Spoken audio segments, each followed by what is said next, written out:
Bienvenue dans le temps de l'espoir. Le titre qui nous concerne aujourd'hui est « Deviens un modèle ». Le verset qui nous concerne, nous le trouvons dans 1 Timothée 4, verset 12. Le verset dit la chose suivante. « Que personne ne méprise ta jeunesse, mais sois un modèle pour les croyants par tes paroles, ta conduite, ton amour, ton esprit, ta foi, ta pureté. » Mon ami, mon frère, ma sœur, nous parlerons du contexte de ce verset et nous le placerons en parallèle avec notre contexte. Il est évident que pour Paul, que Timothée, malgré sa jeunesse, avait été préparé par Dieu pour une mission et un rôle particulier. Comme il fut aussi le cas du jeune Jérémie dans l'Ancien Testament. Timothée possédait un don reconnu par tous. Certainement celui de l'enseignement, puisque c'est l'activité à laquelle l'apôtre Paul l'a placé et lui donne plus de conseils. Voyez, son envoi en mission avait été l'objet d'une prophétie particulière et il avait reçu le plein appui du collège des anciens de son Église. Oui, s'il y a bien un homme qui prouve que l'œuvre de Dieu n'attend pas la valeur du nombre d'années, c'est bien Timothée.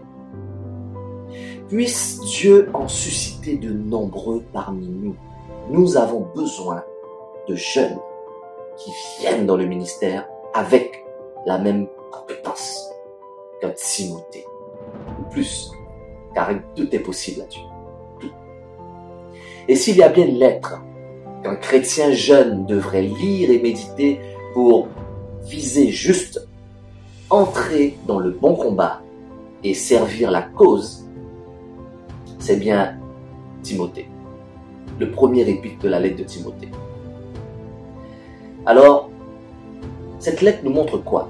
Cette lettre nous montre que malgré sa jeunesse, il doit être un modèle pour les fidèles, s'appliquer à son œuvre, ne point négliger le don de Dieu qui est en lui, être tout entier à ses devoirs, y faire des progrès manifestes, veiller à sa propre vie de croyant et à l'enseignement des autres afin de sauver déjà lui-même et les autres.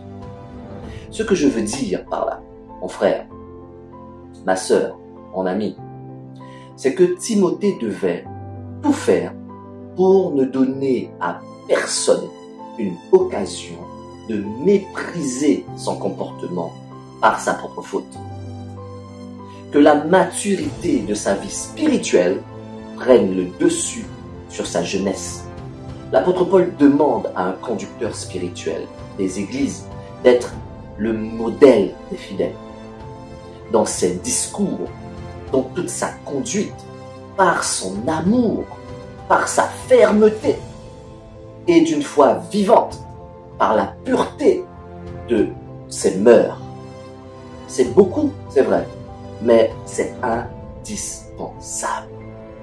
Voyez, pour une telle vocation, un dirigeant ne peut pas exercer en plaisant à Dieu sans être un modèle. C'est pas possible. Nous sommes, pour la plupart d'entre nous, des parents, pères, mères. Nous devons être des modèles pour nos enfants. Alors, je vais vous parler du modèle parfait à suivre. Timothée nous a ouvert le chemin. Nous allons maintenant entrer dans le modèle parfait. De toute façon, la question qui est posée le plus souvent, c'est « Voulez-vous être une personne meilleure et plus heureuse ?» Tout le monde vous répondra oui. L'apôtre Pierre explique comment nous pouvons le faire. Il écrit en 1 Pierre 2, verset 21. « De fait, c'est à cela que vous avez été appelés, parce que Christ aussi a souffert pour nous, vous laissant un exemple afin que vous suiviez ses traces. » 1 Pierre 2, verset 21. En effet, le fait d'avoir vécu une vie extraordinaire, Jésus-Christ, car c'est de lui que nous parlons, avait beaucoup à offrir, énormément. En apprenant à propos de Jésus et en modélisant notre vie sur la sienne, nous pouvons sûrement devenir des personnes meilleures. Et c'est ce que nous aspirons en tant que chrétiens, enfants de Dieu. Nous voulons aussi non seulement devenir meilleurs, mais nous voulons être heureux et heureuses. Alors, regardons de plus près certaines des qualités qui caractérisaient ce grand frère, ce Messie, en voyant comment nous pouvons bénéficier de son exemple. Alors, Jésus-Christ était équilibré. Bien que Jésus ait dit en Matthieu 8, verset 20, Jésus lui répondit, « Les renards ont des tanières, les oiseaux du ciel ont des nids, mais le Fils de l'homme n'a pas un endroit où il puisse reposer sa tête. » Matthieu 8, verset 20. Jésus n'a pas pratiqué ni défoncé de style de vie austère. Pas du tout. Il a assisté à des banquets. Nous le voyons dans Luc 5, 29. Son premier miracle enregistré est lorsqu'il a changé l'eau en vin. Dans un festin de mariage, cela nous montre qu'il n'était pas antisocial, pas du tout. Ni ascétique, pas du tout non plus. Pourtant, Jésus a clairement précisé ce qui était le plus important pour lui. Il a dit en Jean 4, verset 34, Jésus leur dit, « Ma nourriture est de faire la volonté de celui qui m'a envoyé, d'accomplir son œuvre. » Jean 4, verset 34. La question qu'on peut se poser après cela, c'est avez-vous analysé votre vie pour voir comment vous pouvez équilibrer vos activités matérielles et spirituelles, comme Jésus-Christ? C'est très important. Jésus-Christ était accessible. La parole de Dieu décrit Jésus comme un homme chaud et affable. Il n'était pas ennuyeux. D'ailleurs, les gens qui viennent de ces contrées, comme l'Afrique, les Antilles, ce sont des gens chauds et affables, comme Jésus. Il n'était pas ennuyeux. Lorsque les gens l'ont approché avec des problèmes ou des questions perplexes, à une occasion quand une foule l'entourait, vous vous rappelez certainement de cette histoire, une femme qui souffrait d'une affliction pendant 12 ans a touché son vêtement dans l'espoir d'obtenir un soulagement. Il ne l'a pas repoussé. Pour son acte apparemment présomptueux, mais aimablement, il lui a dit, dans Marc 5, 34, alors Jésus lui dit, « Ma fille, ta foi t'a sauvée. Pars dans la paix et sois guérie de ton mal. » Marc 5, verset 34. Les enfants aussi étaient à l'aise dans sa compagnie, sans crainte d'être ignorés. Lisons Marc 10, verset 14. Voyant cela, Jésus fut indigné et leur dit, « Laissez les petits enfants venir à moi et ne les empêchez pas, car le royaume de Dieu est pour ceux qui les ressemblent. » Ses relations avec ses disciples ont été remarquées par des conversations ouvertes et amicales. Ils n'ont pas hésité à se rapprocher de lui. La question qui se pose, comment librement les autres vous approchent-ils? Jésus-Christ était empathique et compatissant. Jésus-Christ avait la capacité de se mettre à la place des autres. Empathie et compatissant. La capacité de se mettre à la place des autres. Jésus partageait leurs sentiments et répondait avec une action utile. L'apôtre Jean raconte que lorsque Jésus a vu Marie pleurer au-dessus de la mort de son frère Lazare, souvenez-vous, en Jean 11, verset 35, Jésus pleura. Les spectateurs pouvaient facilement percevoir la grande affection que Jésus ressentit pour cette famille. Une affection qu'il n'avait pas honte de manifester ouvertement. Et quelle compassion il a montré quand il ramena ensuite Lazare à la vie. Son ami. Vous savez, à une autre occasion aussi, un homme souffrant de lèpre, une maladie terrible en ce temps-là, qu'il a fait vivre dans l'isolation. Il était carrément isolé. Il a supplié Jésus en Matthieu 8, 2 versets 2 à 3. Il dit la chose suivante, verset 2. Alors un lépreux s'approcha, se prosterna devant lui et dit, « Seigneur, si tu le veux, tu peux me rendre pur. » Verset 3. Jésus tendit la main, le toucha et dit, « Je le veux, sois pur. » Aussitôt, il fut purifié de sa lèpre. Matthieu 8, versets 2 à 3. Jésus n'a pas simplement guéri les gens pour remplir la prophétie, pour pouvoir être dans la droite ligne de ce qu'on avait dit de lui, de ce que les prophètes avaient dit de lui. Non, il voulait essuyer leurs larmes, s'occuper d'eux. Tout ce qu'il a fait était gouverné par la compassion et l'empathie. En appliquant le dicton en Luc 6, 31, on nous dit la chose suivante, « Ce que vous voulez que les hommes fassent pour vous, faites-le vous aussi, de même pour eux. » Luc 6, verset 31. Votre compassion, voilà la question, votre compassion et votre empathie pour les autres peut-elle être vue dans vos actes? Votre compassion et votre empathie pour les autres peut-elle être vue dans vos actes?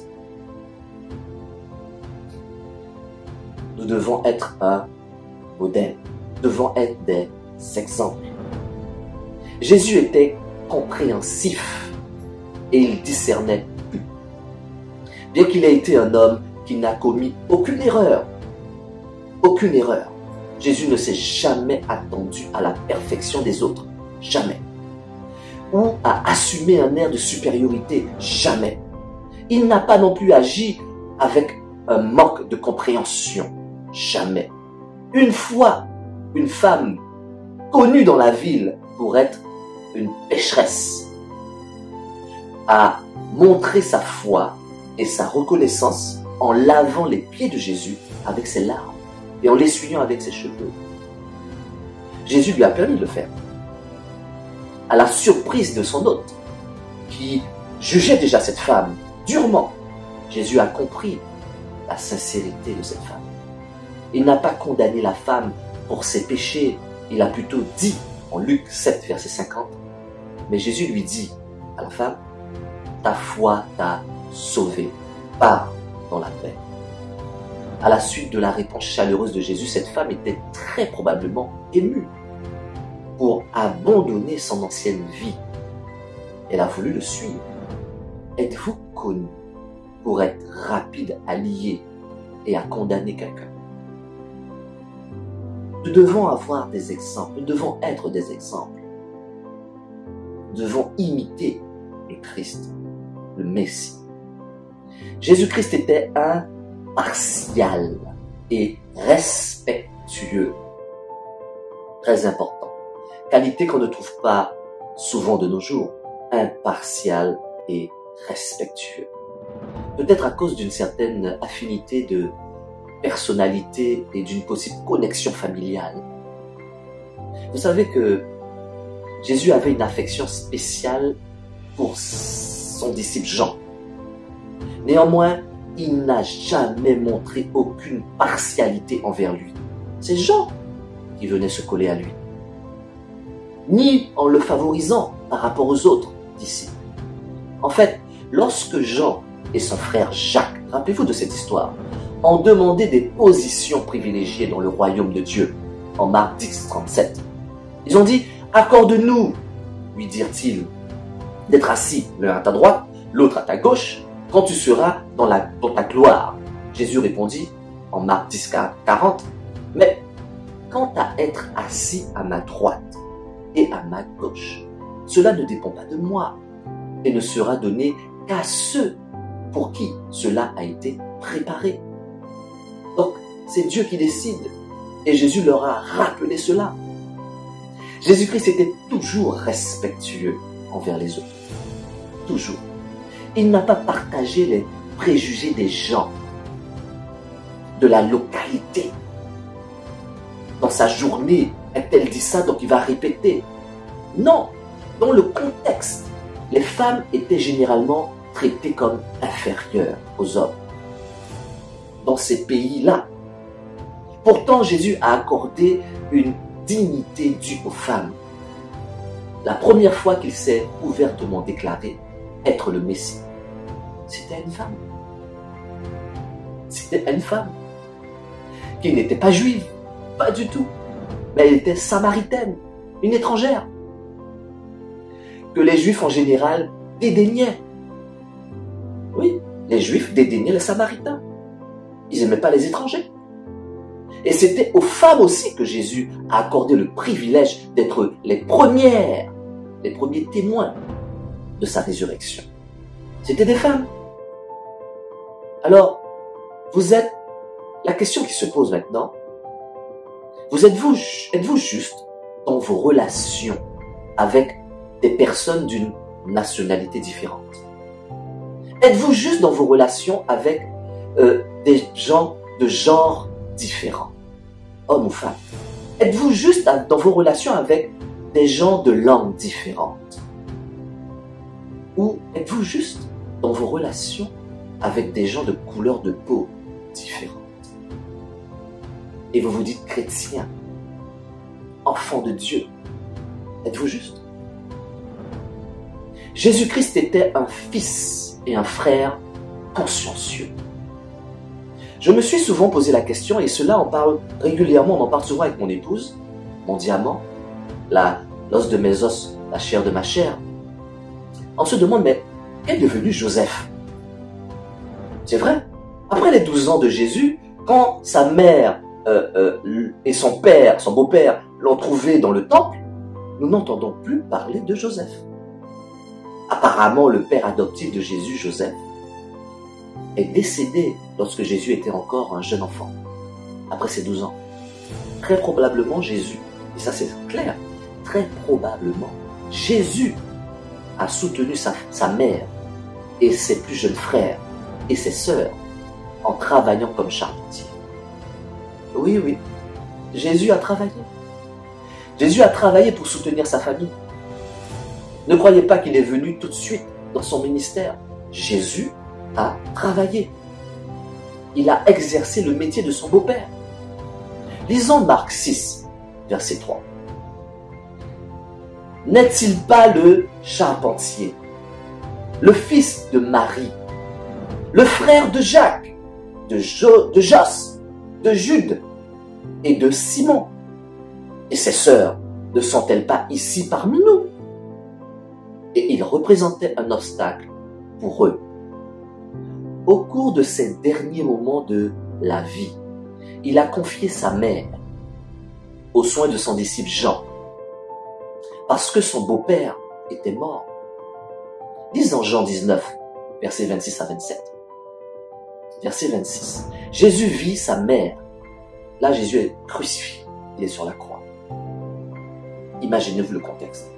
Jésus vit sa mère et près d'elle, le disciple qu'il aimait, Jean.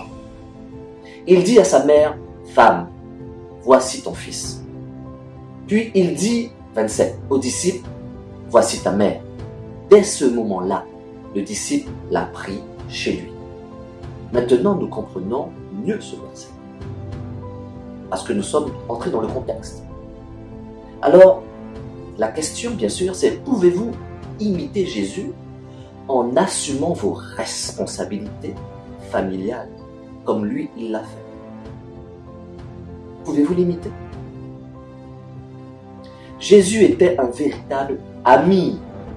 Un véritable ami. En tant qu'ami, Jésus était exceptionnel. Comment? Il n'a pas rejeté ses amis simplement parce qu'ils ont fait des erreurs. Même les mêmes erreurs, plusieurs fois, répétées à plusieurs reprises. Ses disciples n'ont pas toujours agi comme il aurait aimé lui-même. Mais il s'est révélé leur ami en se concentrant sur leurs bonnes qualités plutôt que de leur donner de mauvaises motivations. Lisons Marc 9, 33. Verset 3. Marc 9, 33.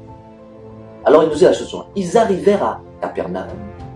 Lorsqu'il fut dans la maison, Jésus leur demanda, « De quoi discutiez-vous en chemin ?» 34. Mais ils gardèrent le silence, car en chemin, ils avaient discuté entre eux pour savoir qui était le plus grand.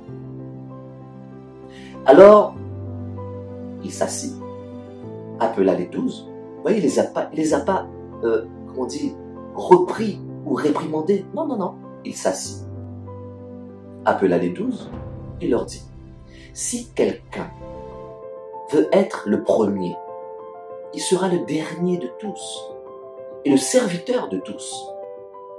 Jésus-Christ n'a pas imposé ses opinions. Jamais. Jamais.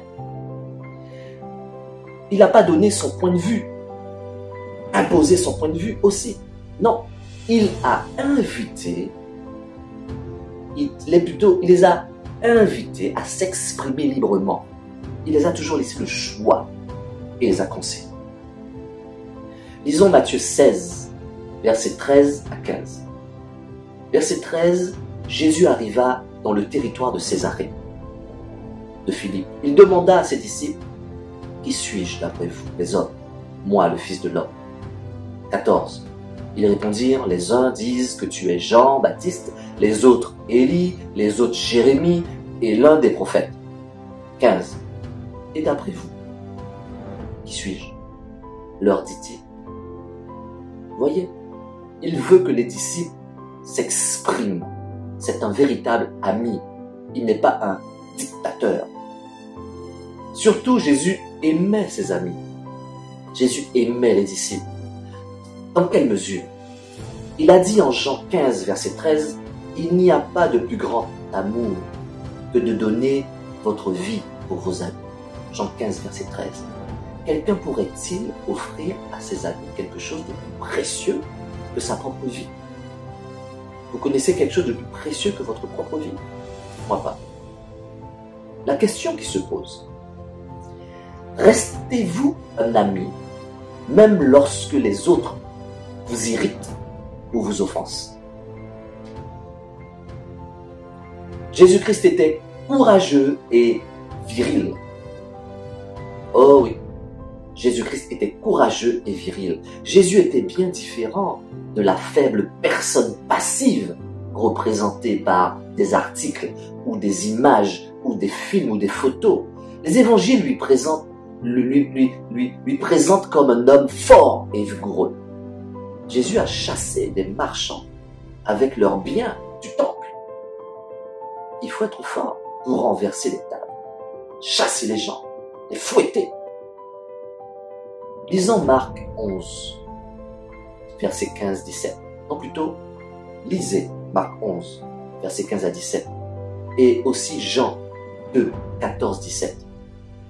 Lorsqu'une foule est venue l'arrêter, rappelez-vous de cela, Jésus-Christ a été courageusement vers eux pour s'identifier et protéger ses disciples.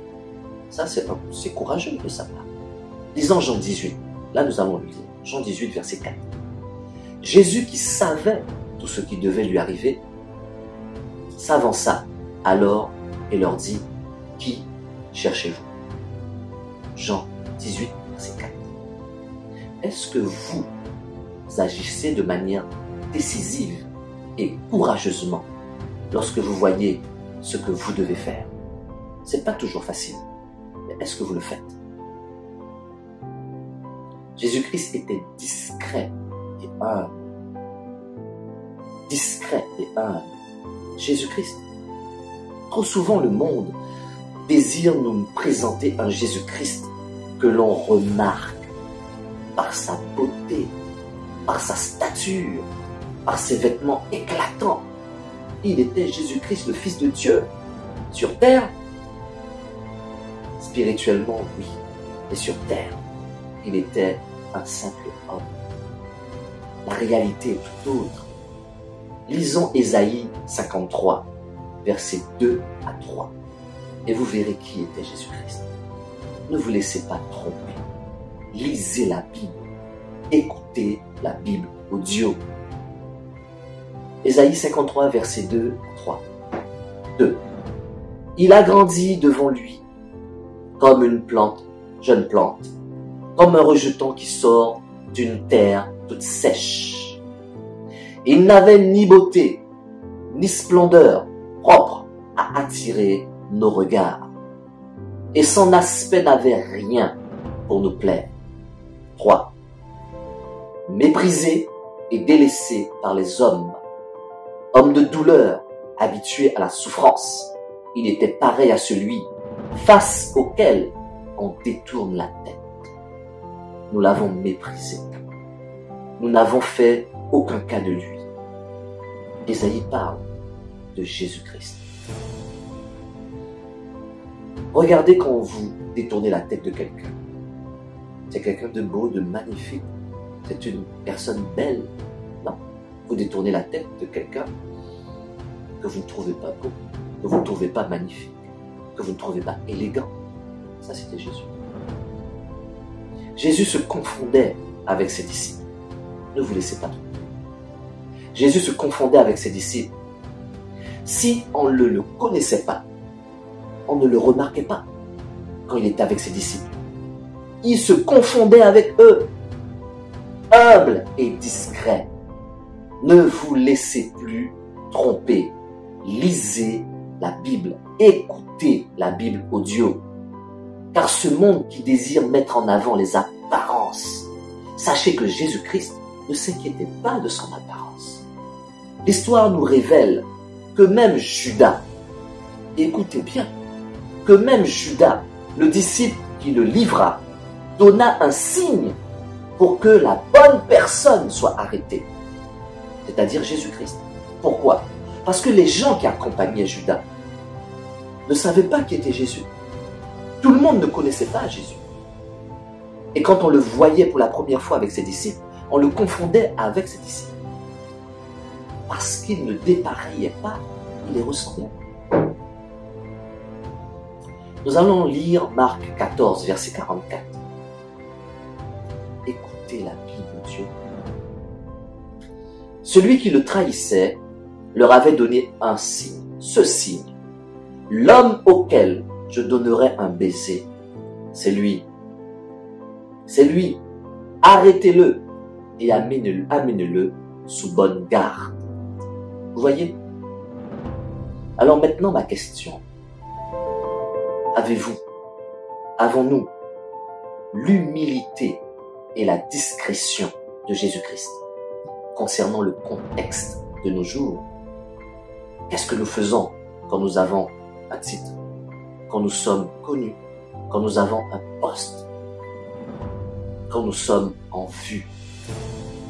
Sommes-nous humbles et discrets? Alors de nos jours, ce que le monde a besoin de voir chez les chrétiens, chez toi, chez moi, ce sont de bons exemples.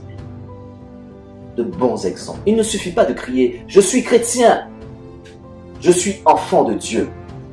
Les gens qui ont besoin de voir des chrétiens qui marchent dans l'amour, c'est ceux qu'ils ont besoin de voir.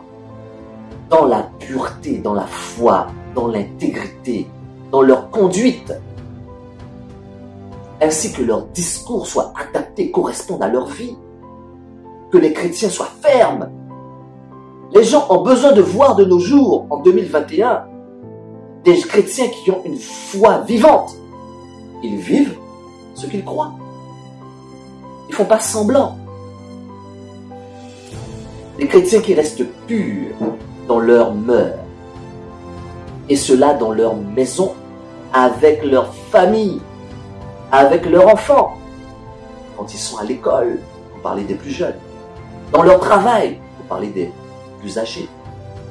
Dans leurs affaires, pour parler des gens qui ont des sociétés. Suivons l'exemple de notre grand frère. suivant son exemple. Aussi, quand vous suivez Dieu, quand vous vous dites chrétien, ne le faites pas en marchant juste sur le bord. Comme ça, on voit que vous êtes sur le bord. Vous êtes un pied avec Dieu, un pied avec le diable. Non, ne faites pas ça. Quand vous êtes chrétien et enfant de Dieu, marchez correctement. Suivez Dieu clairement. Allez entièrement dans la direction de Dieu. Conduisez-vous de manière à ce qu'il n'y ait aucun doute possible. Le fait de savoir si vous êtes chrétien ou pas. Aucun doute possible. Que les gens autour de vous voient votre amour, votre foi, votre pureté, votre intégrité en toute situation. Vous savez une chose que je dis souvent, c'est que votre exemple ira beaucoup plus loin que vos paroles. Vous aurez beau dire, mais on regardera toujours ce que vous faites. Vous aurez beau dire, mais on regardera toujours ce que vous êtes, avec vos enfants, avec votre épouse, chez vous, au travail.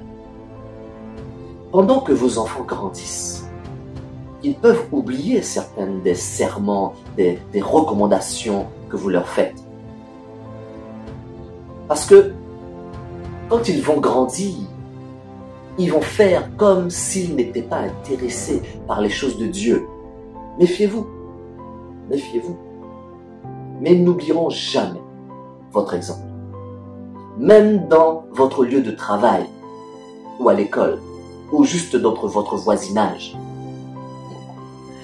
Les gens peuvent rejeter ce que vous dites. Les gens peuvent rejeter tous vos arguments. Mais ils ne réfuteront jamais ou n'oublieront jamais vos actes. Vos actes d'amour. Ne laissez pas le péché et les compromis spirituels jeter une ombre sur votre exemple. Vivez au-dessus de tout reproche et laissez la lumière de Jésus-Christ briller au travers de votre vie. Deviens un modèle. Que vous soyez fortifiés et bénis. Et je vous dis à très bientôt pour un autre temps de l'espoir. Merci.